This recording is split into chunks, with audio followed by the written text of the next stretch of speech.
Sir Jeremy Wright. Thank you very much, Mr. Speaker. I think the government deserves credit for taking seriously a serious report into a serious problem. But can I ask the Secretary of State whether it is his preference that the changes he's outlined to jury trial are permanent or will recede when the problem of backlogs recedes?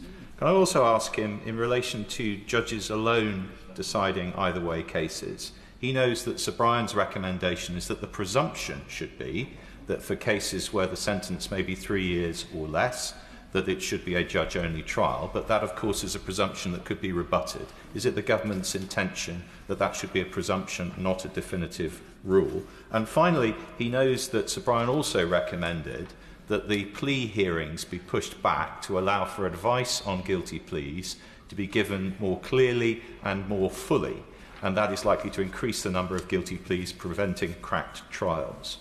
In what he's said about extra funding for the criminal bar, will he focus that funding so that people can be advised early and we can avoid those cracked trials?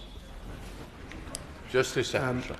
Well, we will consult on how we implement that so we can deal with those cracked trials.